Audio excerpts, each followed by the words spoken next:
Hello welcome back to my YouTube channel. അപ്പോൾ ഇന്നത്തെ വീഡിയോയിൽ ഞാൻ നമ്മുടെ മുത്തശ്ശിമാരൊക്കെ ഉണ്ടാക്കി തരുന്ന തനി നാടൻ ഉരുക്ക് നെയ്യുടെ റെസിപ്പി ആയിട്ടാണ് വന്നിരിക്കുന്നത്. അപ്പോൾ നല്ല ടേസ്റ്റിലുള്ള അടിപൊളിയായിട്ടുള്ള ഉരുക്ക് നെയ്യ് ഉണ്ടാക്കുന്നത് എങ്ങനെയാണെന്ന് കണ്ടു നോക്കാം. അപ്പോൾ ഈ ഒരു ഐസ്ക്രീം ഡബയിൽ ഞാൻ എല്ലാ ദിവസവും പാല് വാങ്ങിച്ചിട്ട് തിളപ്പിച്ചിട്ട് തണുത്ത് കഴിയുമ്പോൾ ഉണ്ടാകുന്ന പാൽ പാടെ എടുത്ത് മാറ്റിയതാണ്. അപ്പോൾ ഇത്ര പോരെ പാൽ പാട കിട്ടിയിട്ടുണ്ട്. അപ്പോൾ അത് നമുക്ക് ഒരു കടായി അല്ലെങ്കിൽ ചീനച്ചട്ടിയിൽ നമുക്ക് ഉരുക്കിയെടുക്കാം. അതെങ്ങനെയാണെന്ന് നമുക്ക് നോക്കാം. അപ്പോൾ വീഡിയോ ആദ്യമായിട്ട് ആരെങ്കിലും കാണുന്നുണ്ടെങ്കിൽ ഒന്ന് സബ്സ്ക്രൈബ് ചെയ്ത് കണ്ടോളൂ. ഞാനിടുന്ന നല്ല നല്ല വീഡിയോസ് നിങ്ങളിലേക്ക് എത്താൻ വേണ്ടിയിട്ടാണ്. അപ്പോൾ എല്ലാ പാടയും ഞാൻ ഈ ചീനച്ചട്ടിയിലിട്ട് ഇട്ട് കൊടുത്തിട്ടുണ്ട്. അപ്പോൾ ഇനി അത് നമുക്കൊരു മീഡിയം ഫ്ലെയിമിലിട്ടിട്ട് ചെറുതായിട്ട് ഉരുക്കി എടുക്കണം കേട്ടോ. അപ്പോൾ നിങ്ങളൊക്കെ ഉണ്ടാക്കി എടുക്കുന്നതായിരിക്കും. ആരൊക്കെ ഉണ്ടാക്കുന്നതെന്ന് വെച്ചാൽ ലൈക്ക് ചെയ്യാൻ മറക്കരുത്. അതുപോലെ തന്നെ താഴെ വന്ന് കമൻറ്റ് ചെയ്യണം. അപ്പോൾ അത് നന്നായിട്ട് തിളച്ച് വരുന്നുണ്ട്. അപ്പോൾ ഇനി നമുക്ക് മീഡിയം ഫ്ലെയിമിൽ ഇടേണ്ട ആവശ്യമുള്ളൂ. ഹൈ ഫ്ലെയിമിൽ ഇട്ടാൽ ഇത് പെട്ടെന്ന് കരിഞ്ഞു പോകും. അപ്പോൾ ഈ പാട കണ്ടില്ലേ, നമ്മളിങ്ങനെ ഇളക്കി കൊടുക്കണം. അപ്പോൾ ഇതാ നന്നായിട്ട് ഉരുകി വരാൻ തുടങ്ങിയിട്ടുണ്ട്. അപ്പോൾ ഇത് ലാസ്റ്റിലാണ് കേട്ടോ, എൻഡിലാണ് ഇതിൻ്റെ കാണുന്നത്. നല്ല കളർഫുള്ളായിട്ട് നെയ്യൊക്കെ ഇങ്ങനെ തെളിഞ്ഞ് വരുന്നത് നിങ്ങൾക്ക് കാണാൻ പറ്റും. അപ്പോൾ വീഡിയോ സ്കിപ്പ് ചെയ്യാതെ കാണണം. എന്തെങ്കിലും കമൻറ്റുകളൊക്കെ ഉണ്ടെങ്കിൽ അറിയിക്കുക. അപ്പോൾ ഇതാ പാട ഇതാ റെഡിയായി വരുന്നുണ്ട്. ഏകദേശം എല്ലാം വറ്റി കുറുകി വരുന്നുണ്ട്. അപ്പോൾ ഇതിൽ സൈഡിലായിട്ട് ഇങ്ങനെ നെയ്യ് തെളിഞ്ഞ് വരും കേട്ടോ.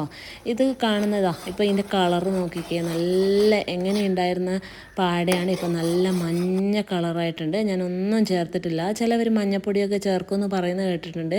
പക്ഷെ ഞാനിതിലൊന്നും ചേർത്തിട്ടില്ല കേട്ടോ. ജസ്റ്റ് ഉരുക്കി എടുത്തിട്ടുണ്ട്. ഫ്ലെയിം അല്ലെങ്കിൽ മീഡിയം, ലോ ഫ്ലെയിമിലിട്ടാൽ ഒട്ടും തിളക്കത്തില്ല. കുറച്ച് മീഡിയം ഫ്ലെയിമിലിട്ട് കഴിഞ്ഞാൽ ഇങ്ങനെ പതിച്ച് അതിൻ്റെ പാടയൊക്കെ ആദ്യം വിട്ട് പോകും. അപ്പോൾ ഇതാ ഞാൻ ഇളക്കിയ സ്പൂണിൽ തന്നെ നല്ല നെയ്പശ വന്നിട്ടുണ്ട്. നിങ്ങൾക്ക് കാണാം. നല്ല ഒരു പ്രിസർവേറ്റീവ്സും ചേർക്കാത്ത നമുക്ക് കുട്ടികൾക്കൊക്കെ കൊടുക്കാൻ പറ്റുന്ന, ധൈര്യമായിട്ട് കൊടുക്കാൻ പറ്റുന്ന നെയ്യ് നമുക്ക് വീട്ടിൽ തന്നെ ഉണ്ടാക്കാം. അപ്പോൾ ഇതാ ഈ ടൈം ആകുമ്പോൾ നമ്മൾ ഓഫ് ആക്കണം, ഗ്യാസ് ഓഫ് ചെയ്ത്. പിന്നെ ഈ ചീനച്ചട്ടിയുടെ ചൂടിൽ തന്നെ വീണ്ടും അതൊന്നും കൂടെ ബ്രൗൺ ആവും. അപ്പോൾ നമ്മളൊന്ന് ലൈറ്റ് ബ്രൗൺ ആവുന്ന സമയത്ത് ഇറക്കി വെക്കണം, അല്ലെങ്കിൽ നെയ്യും ഒരു കരിഞ്ഞ ചൊവയായിരിക്കും. അപ്പോൾ ഈ ടൈമിൽ നമ്മൾ ഓഫാക്കിയിട്ട് ഒന്ന് തണുക്കാൻ വെക്കുക. തണുത്തതിന് ശേഷം നമുക്കിതാ ഇങ്ങനെ ഒരു സ്റ്റെയിനർ വെച്ച് അരിച്ചെടുക്കാവുന്നതാണ്. ഇത്രയും പാട നമ്മൾ എടുത്തു വെക്കുന്ന സമയത്ത് ഇത്രയും ഒത്തിരി വേസ്റ്റ് കിട്ടും കേട്ടോ. നേരെ മറിച്ച് വെണ്ണ ഉരുക്കിയിട്ട് ഉണ്ടാക്കുന്നതെങ്കിൽ ഇത്ര വേസ്റ്റ് ഉണ്ടാവില്ല എന്ന് എനിക്ക് തോന്നുന്നത്. അത് ഞാൻ പിന്നെ ഒരു വീഡിയോയിൽ ചെയ്യാം. ഒരു വട്ടം ഞാൻ അങ്ങനെ ചെയ്തിട്ടുണ്ട്.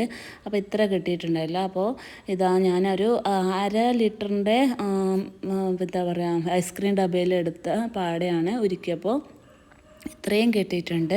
അപ്പോൾ എല്ലാവരും വീട്ടിലുണ്ടാക്കി നോക്കണം. നമ്മൾ വാങ്ങിക്കുന്ന പാലൊന്ന് തിളച്ച് വാങ്ങി വെച്ചതിന് ശേഷം തണുത്ത് ഫ്രിഡ്ജിലൊന്ന് വെക്കുക. ഫ്രിഡ്ജിൽ വെച്ച് പിറ്റേ ദിവസം എടുക്കുമ്പോൾ നല്ല പാടയായിട്ട് കിട്ടും. അപ്പോൾ എല്ലാവരും ട്രൈ ചെയ്ത് നോക്കുക. അടിപൊളിയായിട്ട് നല്ല നെയ്യ് കിട്ടുന്നതായിരിക്കും. വീഡിയോ ഇഷ്ടമായാൽ എല്ലാവരും ലൈക്ക് ചെയ്യണം, ഷെയർ ചെയ്യണം. അപ്പോൾ സബ്സ്ക്രൈബ് ചെയ്യാൻ ഒട്ടും മറക്കരുത്. അപ്പോൾ വീണ്ടും നല്ലൊരു വീഡിയോ ആയിട്ട് വരുന്നതായിരിക്കും. താങ്ക്